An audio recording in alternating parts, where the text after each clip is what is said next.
gospel is not just this message to make you feel good and just to be saved. If they reject or deny Christ, they have not the Father. Jesus Christ, the eternal Son, has eternally existed with God. Because if God is with us, who can be against us?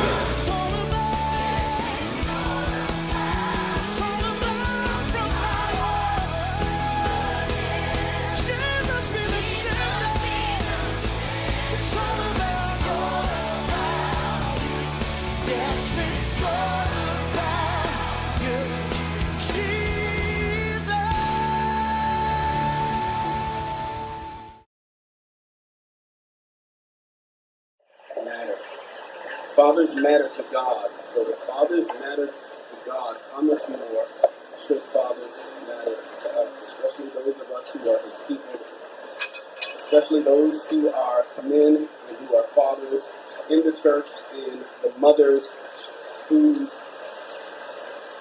know that the fathers are there. How much more should you understand that and be grateful and appreciative to God for the blessing of fatherhood? I've said many times in the past, so many things in fact about fatherhood, but I've said so many times, and I was inspired to say it again this morning as I received a Father's Day message from my son that really blessed me, encouraged me, made me very emotional, because you really don't know the impact of your fathering until your children tell you the impact of your fathering.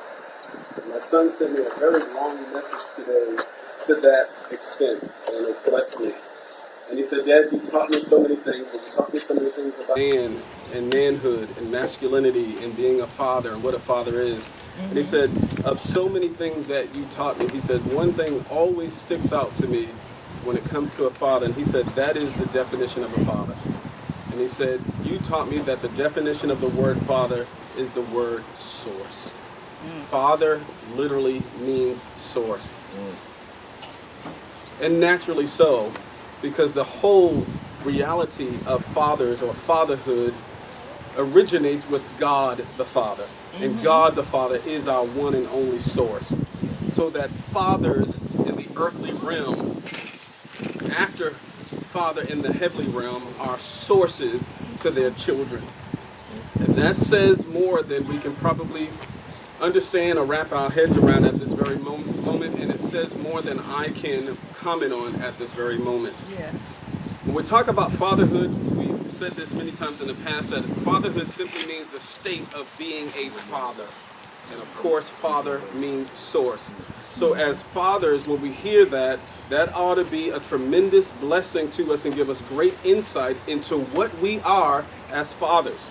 Because when we understand that father means source, all we have to think about is what source means. And what is it that a source does or provides for those that they are obligated to care for or responsible for. It can be argued that the greatest social ill plaguing our nation is fatherlessness. With all that's going on in our nation, with all the turmoil, with all the rioting and all the chaos that is going on in our nation, as critically important as that is, as concerned with that as we ought to be, I have always said this, and I still firmly believe that in light of all that, that the one thing that is of the greatest importance to us today, that is of the greatest crisis to us today, that is most critical to us today, is still and forever will be the issue of fatherlessness. Yes, yes. If we understood how critical, if we understood the nature of a father and how critical a father is, we would understand that fatherlessness is the leading reason why there's so much chaos and turmoil in our world. So it can be argued that the greatest social ill plaguing our nation is fatherlessness. The numbers are staggeringly high, and the problem is so pervasive that it has rightly been declared an epidemic. Meaning this is a national problem. This problem extends nationwide, and it reaches black and white, red and yellow. It's not limited to the black community. Unfortunately, however, it is most pervasive in the black community. And there are many philosophical and sociological reasons why, and I do not have the time to go through that lengthy list of why it's so pervasive in the black community. I think most of us are old enough and have read enough to know why it's so pervasive in black communities compared to others. But it's certainly not limited to black communities. White communities are affected as well. Sometimes we tend to believe that only black communities are affected by fatherlessness. And we tend not to think that white communities aren't affected by fatherlessness. But there are so many numbers of white communities and white families that suffer the ill of fatherlessness just as we do in every other ethnic group. I can't tell you how many times I've encountered white men in my previous occupation where we've engaged in conversations that began with me talking about me and Darius and things that we talk about and things we've done and places that we've gone. And there have been so many occasions when I've done that that have sparked emotional conversations with the white men that were sitting in the office with me. There was one gentleman in particular where I was talking to him about me and Darius, and he got quiet, and I wasn't really looking at him, and I just heard a sniffle, and I looked, and he was crying. And he said, "Officer Nelson, I have always dreamed to have the kind of relationship with my father that you have with yours." And even though I know fatherlessness affects white families too, I was still taken aback, because even though I knew it, just to hear it is something that you don't normally hear, and the media really doesn't shine the light on the fatherless issue in white communities, but they are sure to shine it on the fatherlessness issue in black communities. So he went on to say that his father was an absentee father, that his father was never around, that his father wasn't there, that his father didn't play a role in his life. And he talked about how deep the hurt and the pain was. And I realized that fatherlessness transcends ethnicity and culture. Fatherlessness has the same effect on white men, Asian men, Indian men, Latino men as it does on black men. Fatherlessness affects everyone. Fathers matter. The data and the statistics prove it. In fact, fathers are absolutely essential. They are absolutely necessary. They are critical to the nuclear family as well as to society. When we look at the breakdown of society, we look at the breakdown of the family, the nuclear family, it's all connected to the breakdown of fathers. Fatherlessness, more than anything else, contributes to directly the breakdown of the nuclear family, which flows over into the social order. Society is the way it is because there are no fathers. There aren't enough fathers. When we look at the statistics, I think as it stands right now in 2020, 48 to 52% of black families are fatherless. And we look at the state and the condition of our black young men. And we have to make the connection between the state and the condition of our young black men related to their fathers not being there. The statistics also show that for the 90+% of young men whose fathers are in their lives, they go on to be healthy and successful in almost every area of their lives. The absence of fathers result in and contribute to, particularly in the black neighborhoods, 5 times greater in the area of poverty, 9 times greater in school dropouts, and 20 times greater in regards to going to jail or serving time in prison. These are the statistics for our community. We have the larger percentages, and there's a sociological reason for that as well. But fatherlessness affects the level of poverty in black communities. And the statistics show, the data show that when fathers are there, those families are rarely in poverty. And poverty affects so much about the health of black children, boys and girls, but especially boys. there's a greater impact on boys. There's a saying that goes, as fathers go, so go the family. And as families go, so goes society. And that is evident, that is manifest in our day and has been for 60 years now. Fathers are critical to the emotional and mental health of our children, as well as their overall development, especially boys. Boys suffer most when fathers aren't in their lives.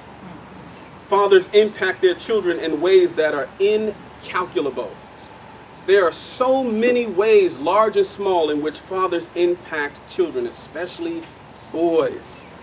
Boys need their fathers more than anything else. And in a real sense, more than anyone else. And there's also data that supports that fathers, single fathers that raise their children, have a greater impact on their children than single mothers. Because there's something innate and inherent about a father that touches the lives of children even more than the nurture of a mother. One of the things that's commonly misunderstood is the fact that fathers aren't nurturers. Fathers nurture, not in the same way mothers do, but fathers are nurturers as well. And children need the love and nurture of their father, not just the love and nurture of their mothers. Children need to hear from their fathers, I love you, son. I love you, daughter. They need to hear that. They need to be embraced. I remember a video I saw years ago, and in this video, the father had come home, and his children were so excited that he'd come home, so they ran out of their bedrooms to go greet their father. And they cheered as if he was a great champion, because fathers are that to their children. They're great champions. And so the daughter runs and she leaps into the arms of her father, and he embraces her and he does all that kind of stuff. And then the son comes to leap and he puts his hand like this, and then he sticks his arm out to shake his son's hand. Little did he know that he absolutely crushed the heart and the spirit of his son, because the son took that as he gets treated differently. He doesn't get the same quality of love that his daughter does. But he needed the same love that the daughter got. And fathers have made that mistake to embrace their daughters and to put their sons at a distance, thinking that this is the manly thing to do, is to shake my son's hand. No, we teach our sons to shake men's hands, but we hug and embrace our sons. Amen. And that son grew up and told the story of how that literally destroyed him as a little boy. And it changed the trajectory of their relationship from that day forward. He always felt distant from his father. His father had no idea that he had set that in motion by simply extending his hand to shake his son's hand. Sons need hugs just as much, in some cases more, than daughters. Fathers impact their children in ways that are incalculable and inestimable. And before I go on, one of the things that I want us to know and understand very clearly, we've been on our sermon series on our warfare. And there's so many things in which war has been declared.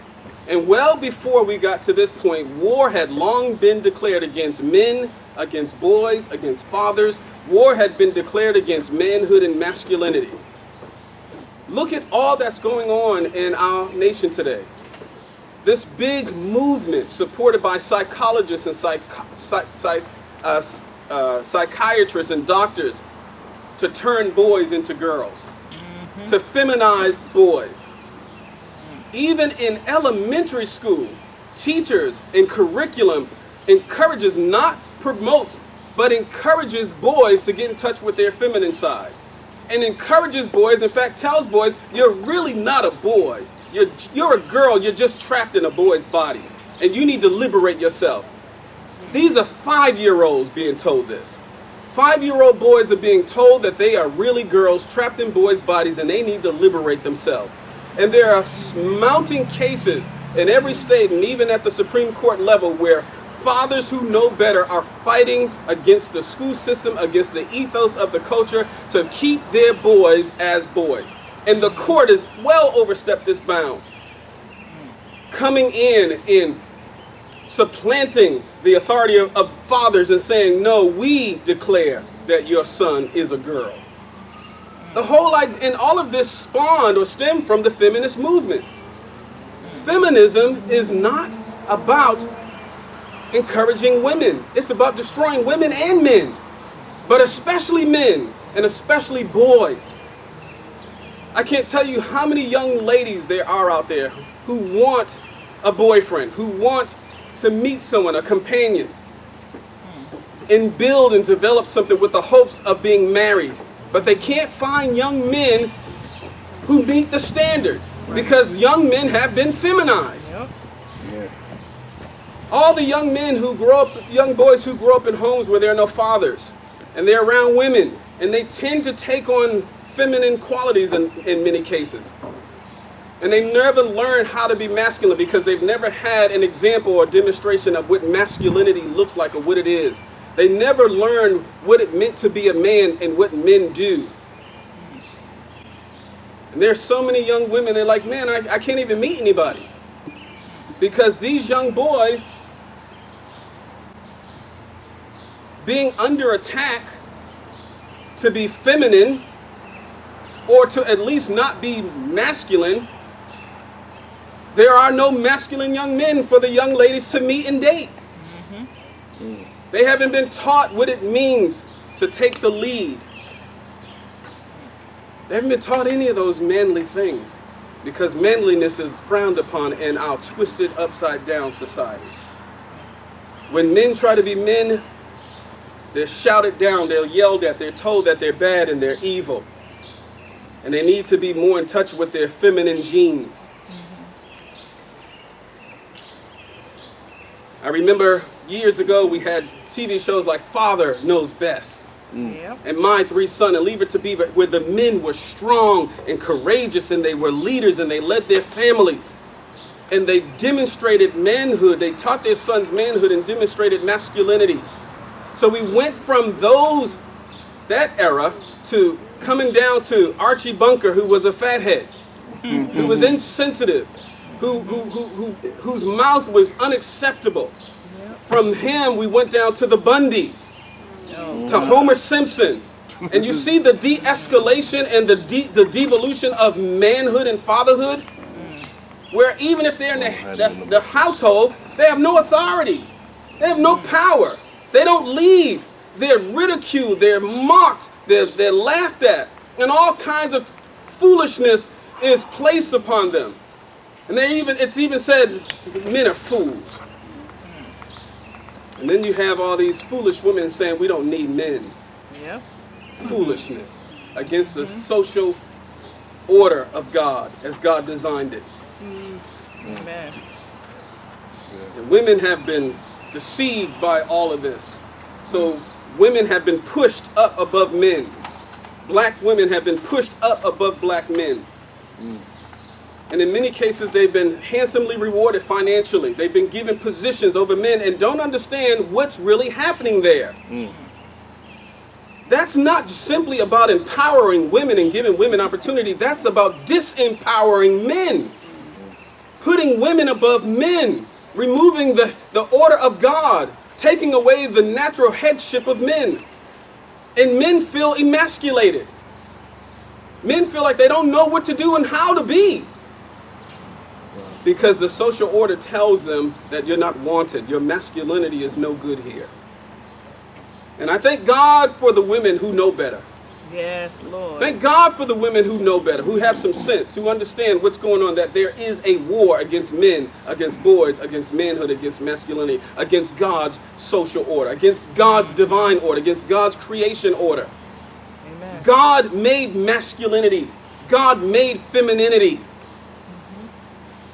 It's innate to the gene, to the gender. And of course, all the gender stuff, transgenderism, gender neutrality. Yeah. This is foolishness, people of God. I pray that you don't buy into this. All this is a philosophical, sociological, and ideological war against God's divine order and design for male and female. Yes. This is an attack against God. And the sad reality is there are numbers of Christians that are on the side of the culture and the society that are fighting against God's divine order. Fathers impact their children in ways that are incalculable. One of the things, of many things that fathers must do, and we're going to talk about the role and responsibility and a couple of other things about fathers. And I say this personally. Fathers have to do everything in their power to keep their promises to their children if they make them. I have one deep regret as a father. I promised my son when he was a little boy that I was going to build him a tree house. I never built it. That haunts me to this day. That pains me to this day.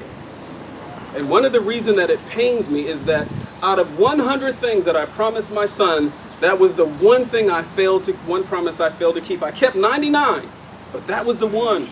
But that one was probably more important to him than the other 99. Wow. But it haunts me and it hurt me deeply because I grew up with broken promises. I can't tell you how many times my dad promised me things and he never kept his promises. Can't tell you how badly that hurt, how deep that pain was. And so many of us as men who are fathers now know that pain and other kinds of pain. And thanks be unto God that he redeemed us and he gave us knowledge so we knew how to turn our pain into the good for our sons and daughters, but especially our sons. The role of fathers. Number one, the role of the father is to give their sons and daughters identity, to tell them who they are. One of the great crises in our nation today and in our homes and our families is that our sons and daughters don't know who they are. They do not have identity because there are no fathers there to tell them.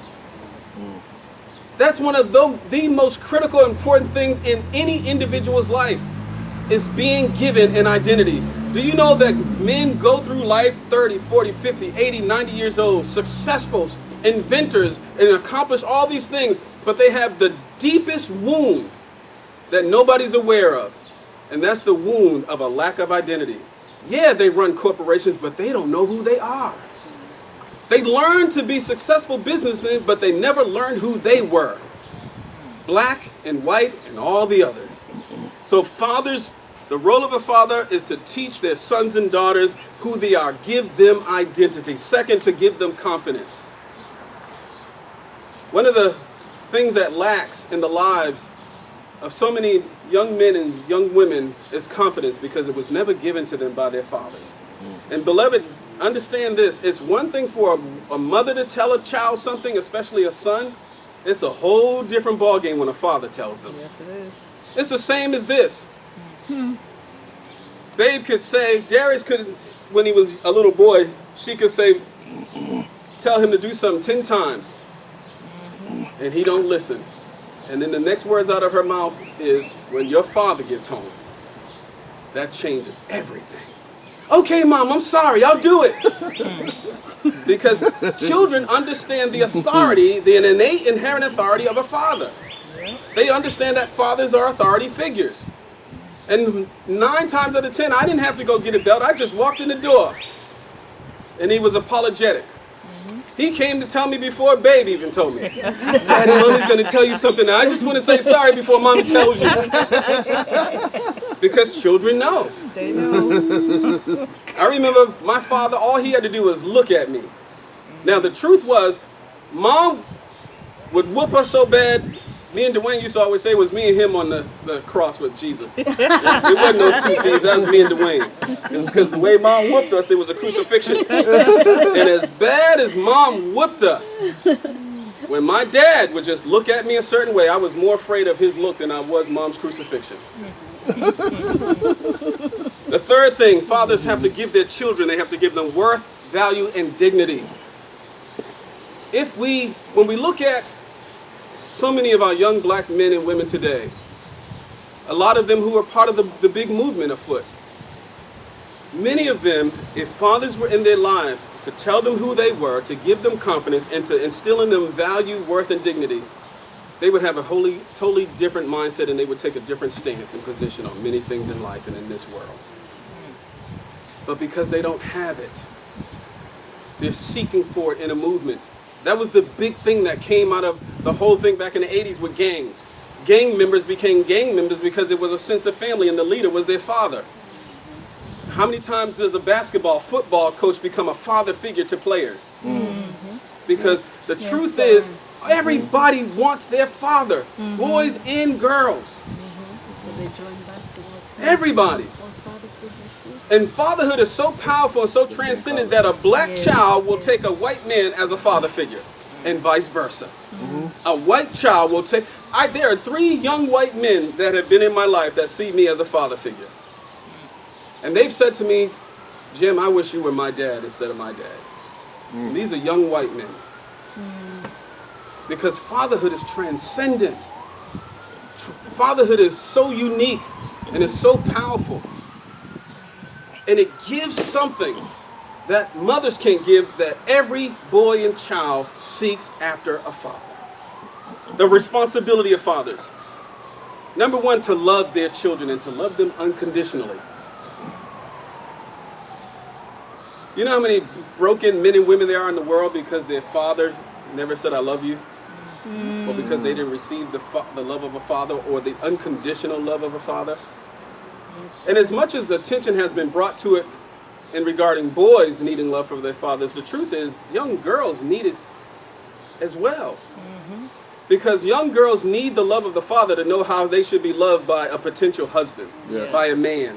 Absolutely. Fathers need to treat their princesses, teach them how they ought to be treated by any man that comes into their life and shows any interest in them. Amen. The father's role is critical. Yes, sir. Yes, it is. The responsibility of father is to love unconditionally, also to lead, to show them and not just tell them, to demonstrate it, to provide for them food, clothing, shelter, and security, to make them feel secure in their homes. Mm-hmm.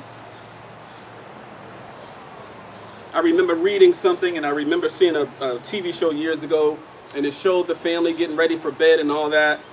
And you know, they were like, Mom, but when's Daddy coming home? Daddy will be home soon. And they were just on edge, and they were nervous until they heard the door open and heard Daddy's shoes. And once Daddy came home, they were able to go to sleep peacefully. Because there's a certain security and sense of safety that fathers provide for their children. Darius used to always tell me he couldn't sleep well until he knew I was home. And he slept best when he was a little boy, when I would sleep with him. He was afraid of nothing when Daddy slept with him.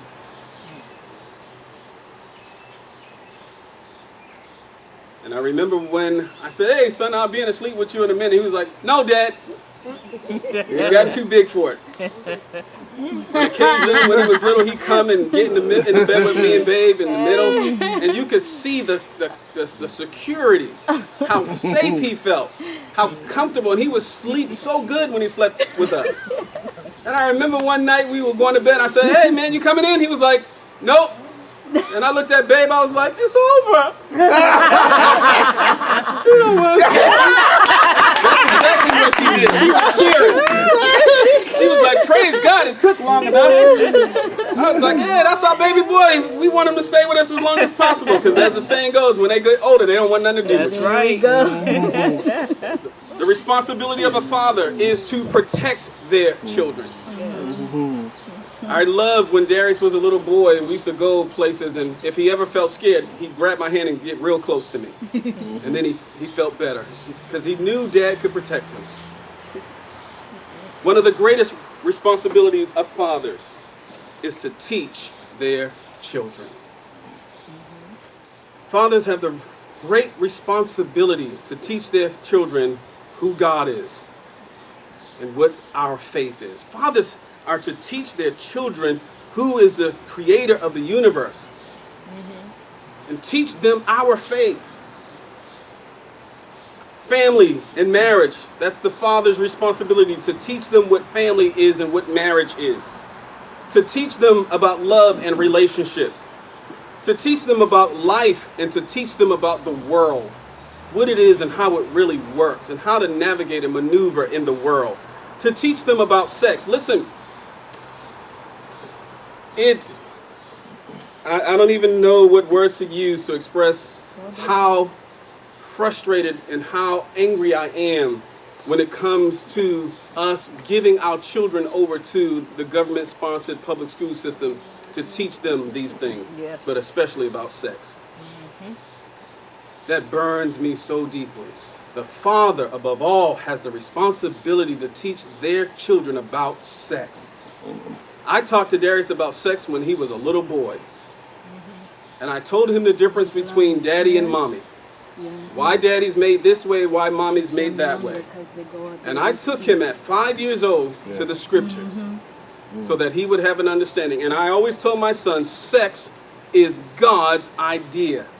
Sex is not bad or evil. Sex is a blessing within the context of marriage. But sex is God's idea and there's a purpose for it. Procreation. Yep. We have the responsibility to teach our children what sex is from God's point of view or from the scriptures. If we don't teach them and they go to these pagan schools and these pagan teachers and this pagan school system tell our children what all about sex, they destroy them. They pervert their minds. They corrupt them forever. Yes, sir. And it's hard to recover that. And the images they see in school, you can never get those images out of their mind. No. We have to be preemptive and teach our children God's idea and design for sex before they go to the pagan schools and get corrupted. Amen. We have to teach them about money. What money is, how it works, how to make it work for them, how money can be a blessing to them. We have to teach them about morals, respect, and decency.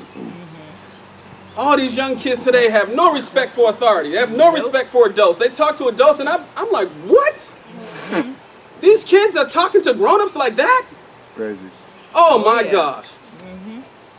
And when sometimes we're out in public, if we go on the tee, which I'm forbidden from getting on the tee. I can't help it. When I see young kids being disrespectful, I cannot help it. And the problem is no one challenged them.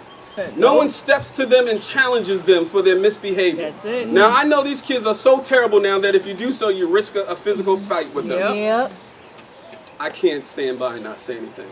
The last time I got on the bus, Darius said, Dad, please, Dad, please, Dad, don't say anything. I said, son, I can't promise you that. Because if I get on this bus and these kids are disrespectful, I'm going to say something. So the last time we got on the train, there was a whole bunch of ignorant little kids running around the train, cussing and carrying on, and like 3 senior citizens got on the train and not one of them got up to give them their seat.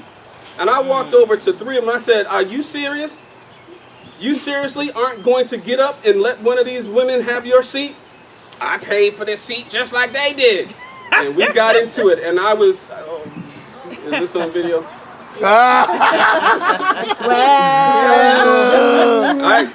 have no tolerance for that. I cannot stand when children disrespect adults, especially seniors. But they haven't been taught. They don't know any better. That's right. Because they grew up watching, what is that show? South Park. Oh, that's crazy. They grew up watching SpongeBob. They grew up watching Jerry Springer. I remember I met this lady and she had this adorable 3-year-old in her car. And I seen him, I was like, hey, I said, you like Elmo? And he looked at me so puzzled. I said, Big Bird? He was absolutely like dumbfounded. And the mother started laughing. I said, what? She said, oh, he don't know nothing about Sesame Street. That boy watched Jerry Springer. Oh my I said, shame on you, lady. What? 5 years old? Wow. And this is what our children are growing up with. They're being overly exposed to adult content. Yep.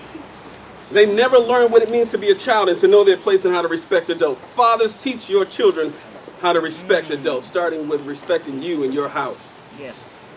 My goodness. Fathers are responsible for their children's spiritual formation as well as their education. Fathers are to pray for their children and encourage them. Our children need a lot of encouragement. And we've got to be there and give it to them. Fathers are to particularly teach their sons about manhood and masculinity and how to be a man. What does that mean? Fathers need to give their sons and daughters, but especially their sons, structure and discipline. Tupac Shakur said this: as successful as he was, as influential as he was, Tupac Shakur was one of the most influential young black men in the history of this country. One of the greatest rappers of all time. Some would argue he's the best. Others would argue it was Biggie. I would argue that it's Rakim. Yes. Yes. Facts. But Tupac Shakur said this in an interview. He said, the greatest pain, the greatest deficit in my life is not having my father and not having him to give me discipline and structure. He said, if my father was around and gave me discipline and structure, my life would have been so different. Fathers play such an important role in the health of their children. I thought this was going to be shorter than this. So today, in light of that, we celebrate fathers, the fathers who are there, who have been there, the fathers who have played an active role in the lives of their children, that have participated in their events, that have gone to their events. I can't tell you how heartbreaking it is to a child when they have an event and their father can't come or doesn't come. Yes. It means everything. It's one thing when mom is there and she cheers, but when dad's there and he cheers, and you hear that thunderous masculine voice, "Go, son!" It gives them an extra boost. Fathers who are there, who have been there emotionally and not just physically, who've been there spiritually, we celebrate you. Yes. We celebrate those fathers who have been spiritual fathers to young men, because there are a lot of great men who have been spiritual fathers to so many men. Yes. And to you, we celebrate. We celebrate those fathers who have played active roles in the lives of their children, who have cared for and provided for their children. To you, fathers who have done all that you know to do as your role and responsibility, we celebrate you. Amen. We encourage. Amen. Clap. Amen. Because even though they're doing their God-given job, it's their God-given responsibility. In light of what society is doing, in light of the assault and the war against them by society, men need praise. Yes, they do. Even though they're doing what they're supposed to, because of society's slant, men need to be praised and to be encouraged. And encouraged. Amen. That's it. Amen. An appeal to fathers, and we close.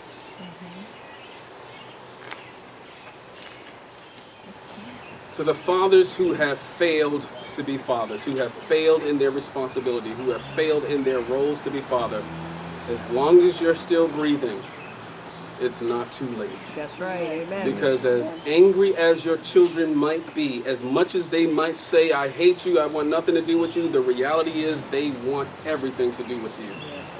And for those fathers, I encourage you to pray and ask God to touch your heart, the heart of your children, and ask God to give you wisdom so that you might know how to approach your children and gain an entrance or gain access with them. We encourage fathers who haven't been there to start being there, physically, emotionally, and spiritually.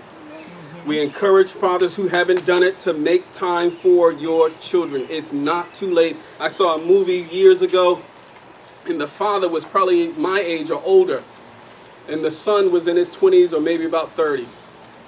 And circumstances brought them together. And the son was so angry, so bitter. He had such deep resentment and animosity for his father because his father never made time for him. He was always busy making a living, but not living for his family. And fathers oftentimes make this mistake: work to provide, Yes. at the expense of not being there. And I can't tell you how many children, how many stories I've read, how many kids I've talked to in person that have said, "I would much rather my father be there than for him to be working to buy me something." And that was a wake-up call for me one time. I remember I was working, and this one particular day, I started putting my uniform on to go to work, and Derry said, "Daddy, where you going?" And I said, I got to go to work, son. And this is what I said. I said, I got to go to work so I can keep buying you nice little toys.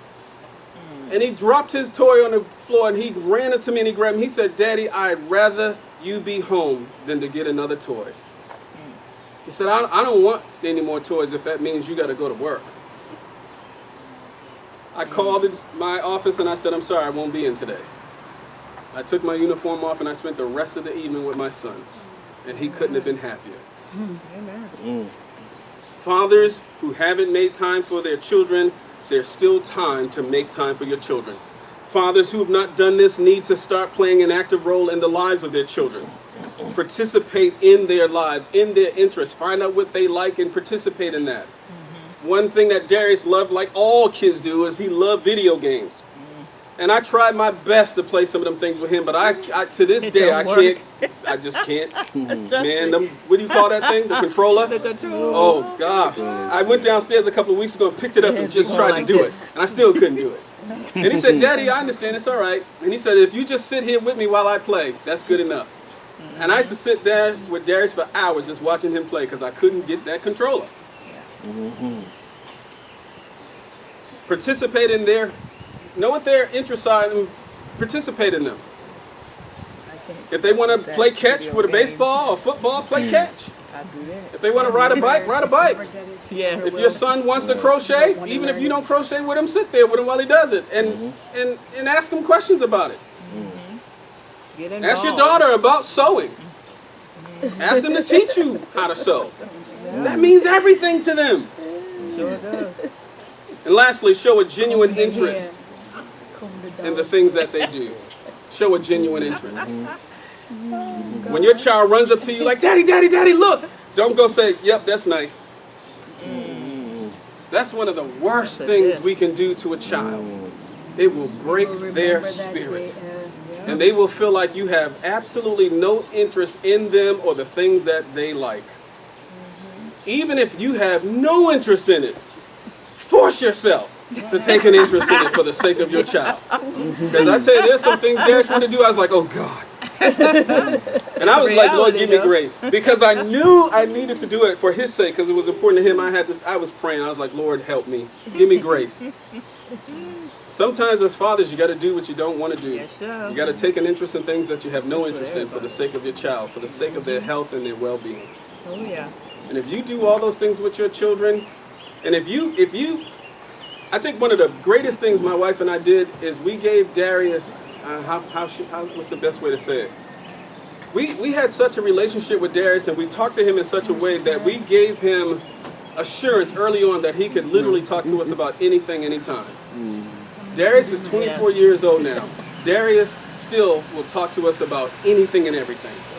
That's beautiful. When he went through his teenage years, every teenager goes through the thing about, their hormones and having feelings, and girls start looking different because when they're little, boys go, girls, Yeah. yuck, kissing, ugh. And then it changes in teenage years and they go, boys. The girls go, boys, yeah. The girls go, girls, yeah. And when they come to you, you've got to be able to talk to them without making them feel uncomfortable. And you can't say, I ain't got time for this. No, you got to drop what you're doing and make time to talk to your children about their interest in the opposite sex, the way it should be. Darius used to come talk to us about everything, and he still does. That's good. Make your children, give them the assurance that you love them, that you care, that you're there, that they can come to you about anything. Don't shoot down their conversation. Even if you think it's silly, don't shoot down what's important to them. Listen to them, and sometimes they're not always looking for an answer. Just listen. If we work to do these things, we'll be better fathers for it, and we'll have healthier children for it. And lastly, those of us who are Christian men, godly men, or just good men in the world, take interest in somebody else, in another child. Not just yours, but in another. We love our God boys like our own, like they came from my loins. In so many. Take an interest in other young men, in other boys. Be a big brother. Be a father. I remember when Darius was a little younger, I signed up for Big Brothers. But the time wasn't right because Darius needed all of my time. It wasn't right for me to split my time between him and another boy who needed a father or a big brother. And I signed up for it, and I told Darius that I was doing it. He was like, "No, Dad, I need you." While your children need you, be there.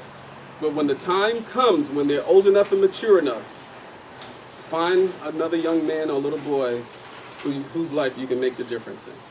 Amen. So we celebrate our fathers today, and we leave you with how we began.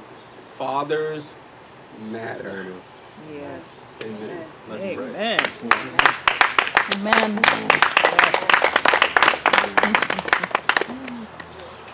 Yes. Father, we give thanks, for you are the Father of us all. Yes.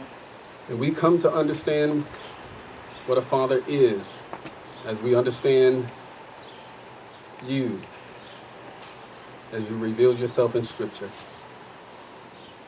We said a lot today, and that barely scratched the surface of all that needs to be said.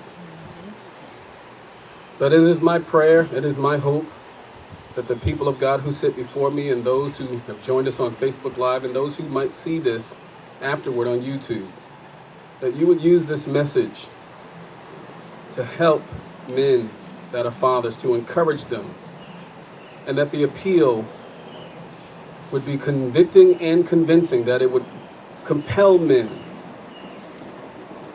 to do what they haven't done, knowing that it's not too late.